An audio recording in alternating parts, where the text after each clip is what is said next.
guys, itong payloader na ito, yan, nakabitan na natin ang power up. So, adjust yan, mausok yan kanina. So, ngayon, tinitestingan natin kung mawala ba yung usok, no?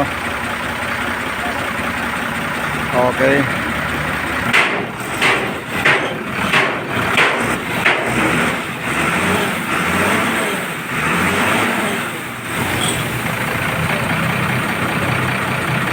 So, ayan guys, no? So,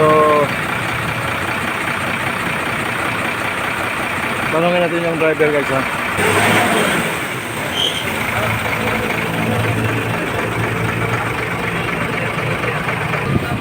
So guys, ayon sa driver kanina, nausok itong loader niya. So ngayon nakabitan na natin ng power up. Nakikita naman natin guys kung ano na yung buga ng kanyang muffler, no?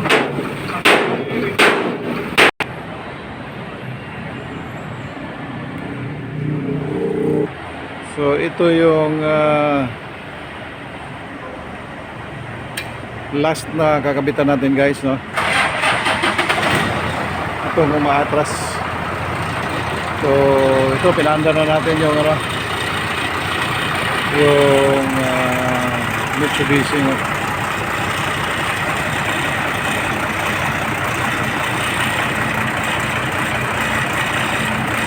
So guys, tingnan natin. Sige tong, red tong regulasyon. May usok pa. So makikita naman natin guys kasi maliwanag naman yung background, no? Kung may usok yan, makikita natin. Bomba! Bomba! Subukan mo magkapalabas ng usok.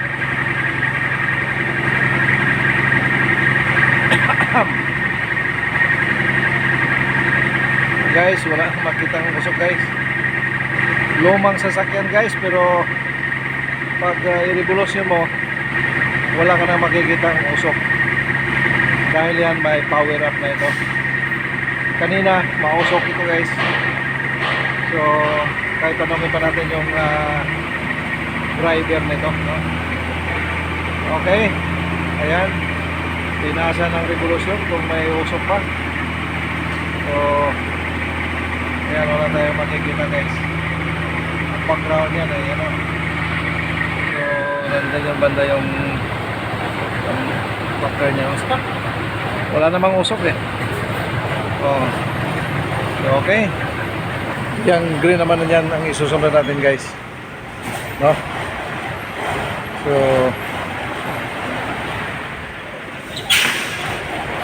isang Isuzu na dump truck, 10 wheelers.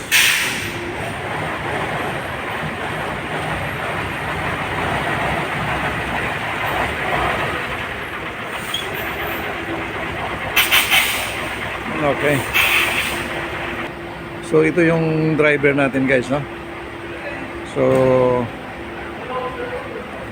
itong sasakyan na ito, sabi mo may usok ito.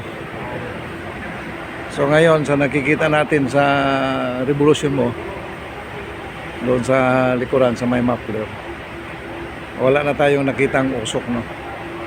So nag-improve na ang kanyang combustion. Gumanda yung combustion niya. So yan naman talaga guys, kalimitan na mangyari pag nakabitan natin ng power up, no? May gauge yan ba sa yung green?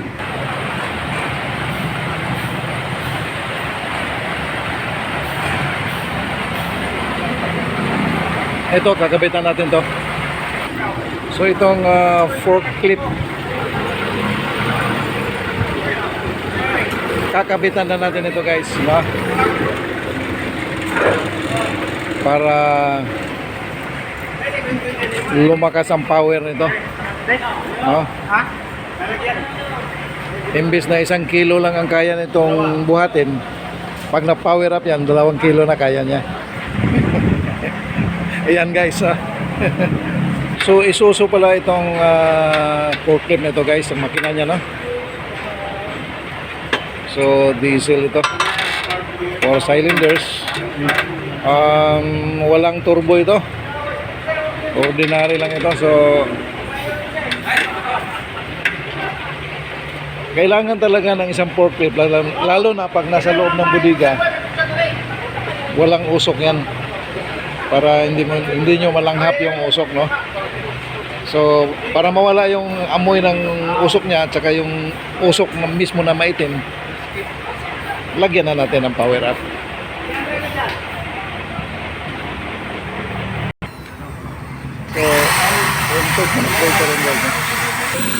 So always remember guys, intake manifold, pumapasok ang ating dense oxygen. Kaya dyan palagi ang ating binabarinahan guys. Kung walang, kahit na mayroong turbo, pinalagyan pa rin natin yung intake manifold na yan. So okay guys, itong makina na ito guys, isa pala itong V10 engine mga guys. Kaya pag mga ganitong makina, ang tanong dyan, ilang gadget ang ilalagay nyo? Kasi hiwalay eh. Sa isang side guys, 5 intake manifold, at saka sa kabilang side 5 intake manifold. So ang usually ang suggestion nito ng ating inventor, dapat 2 gadget ang ikabit natin. So bawat side isang gadget, no?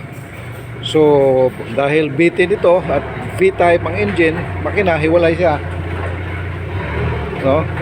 Hindi siya straight na sinasabi natin kanina tulad ng straight 6 na makina. Ito ay V-type.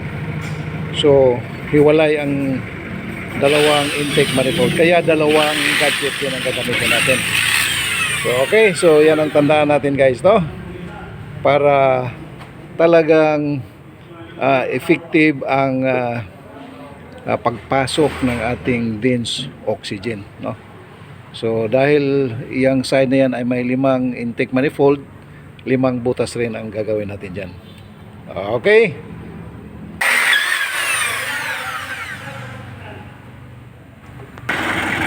Okay guys, so natapos na natin ito guys, no? Ayan na, meron na siya. So parang lumamig ang tunog ng minor niya eh. Yung gadget natin guys sa forklift, dito natin nilagay para makita ng operator or ng driver, no? Okay, so ayan, nababa natin. Ayan yung hose, no? So ganyan guys, papuntang intake manifold. So sige, subukan natin itong forklift natin. This is powered by Isuzu diesel engine, 4 cylinders. Okay, so mausok ito, no? Tingnan natin.